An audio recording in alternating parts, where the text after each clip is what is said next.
On my birthday, my son's wife publicly humiliated me, but my revenge shocked her and changed everything. The humiliation didn't hurt right away. Maybe because I was too busy holding the birthday cake, my own birthday cake, to notice the snickers.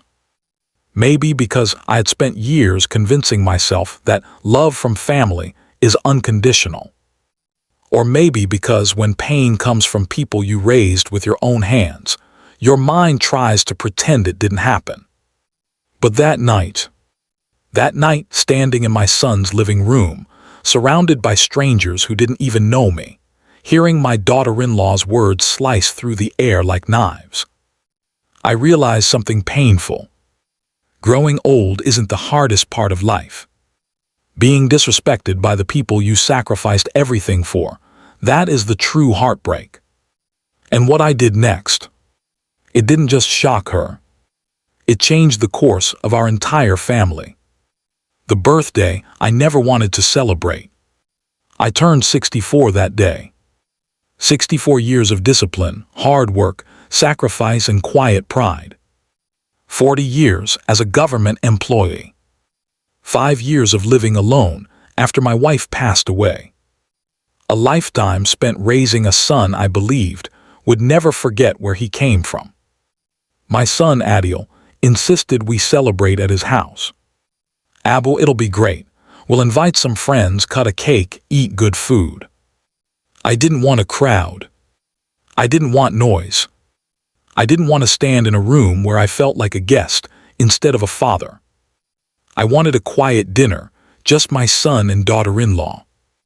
But Mahira was already planning what she called a modern gathering. "Don't worry, Abu," she said while touching up her lipstick. "Just be on time and don't make it awkward." Awkward? I hadn't even opened my mouth. But I swallowed it, like I had swallowed many things in life. The party full of strangers. When I entered their house, it felt like stepping into a showroom. Loud music, glass tables, designer candles, strings of fairy lights, and a living room crowded with people I had never seen before. Mahira's friends, her coworkers, her cousins, not mine, not Adil, certainly not people who knew it was my birthday. I stood in a corner, quietly observing. The only familiar face was Adil. He hugged me tightly. "You look good, Abu." That alone made the evening feel worth coming for, until Mahira walked by, glanced at my simple shalwar camis and muttered, "You could have worn something nicer." She said it softly, too softly for others to hear, but loud enough for me not to miss it. I smiled politely. Age had taught me that silence is sometimes the strongest reply. When the world turned against me, when it was time to cut the cake, Mahira clapped loudly. "Akshi, everyone, gather around for Daddy's birthday cake." She emphasized Daddy, in a tone that didn't sound affectionate, it sounded mocking. People gathered, phones came out, flashlights switched on. I held the knife, trying to steady myself. Then someone yelled, "Mahira, who picked this tiny cake?" "Oh," she laughed. "Adil wanted a bigger one, but I told him, why waste money for a picture he'll post and delete tomorrow?" The crowd laughed. My heart didn't. Adil looked uncomfortable but remained silent. I forced a smile. But then Mahira delivered the final blow. "Careful cutting it, uncle. We don't want an accident. You know, older people shake a lot." The laughter that followed hit harder than her words. My throat tightened. My ears burned. My eyes stung.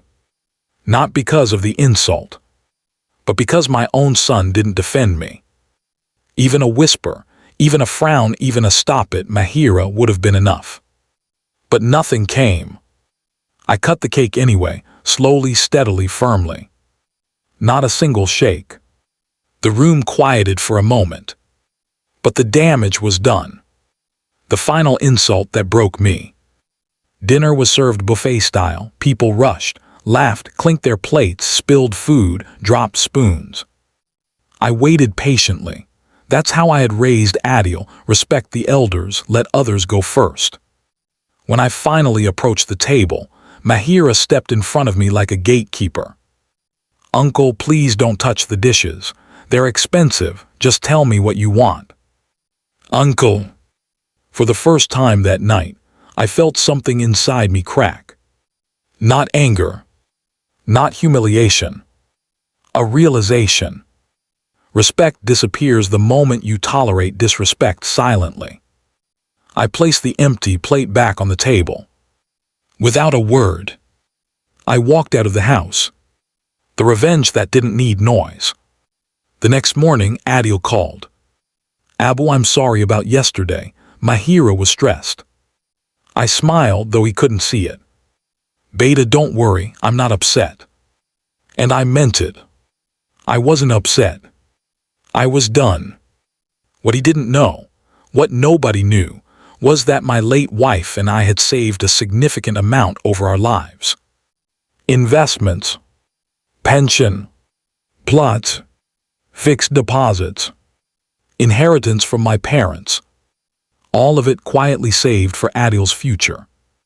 But that morning, I realized something. If a man can't defend his father, he doesn't deserve to inherit his father's life's work. I visited my lawyer that very afternoon. "Rewrite the will," I said. "To whom?" he asked. I smiled. "To someone who actually respects me." The visit out of fear, not love. A month passed. Then Adil and Mahira suddenly came to visit. Not out of affection. Out of panic. They had received a letter from the lawyer requesting updated documents. "Abu," Adil's voice trembled, "why is a lawyer contacting us?" "Just some paperwork."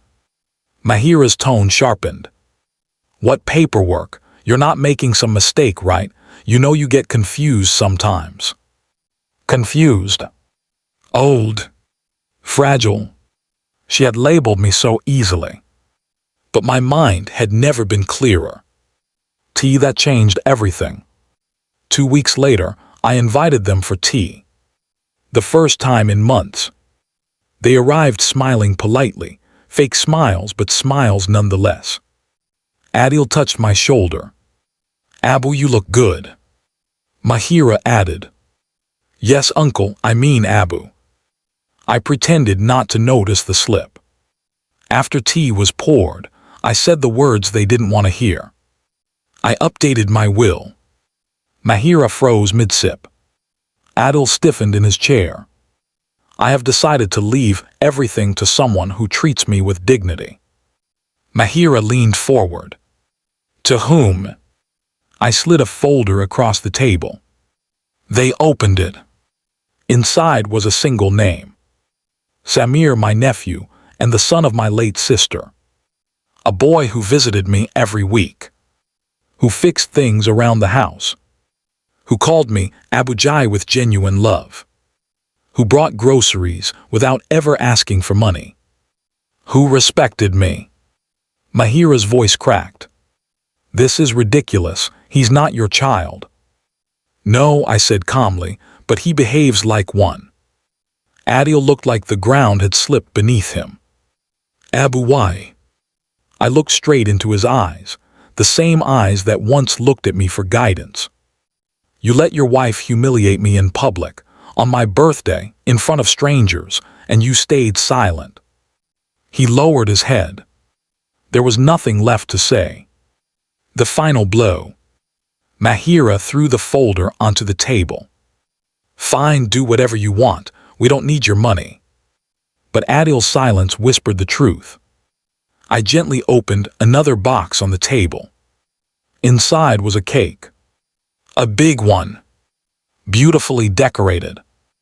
"I bought this last month for myself," I said with a soft smile. But I didn't get to cut it. Their faces flushed red.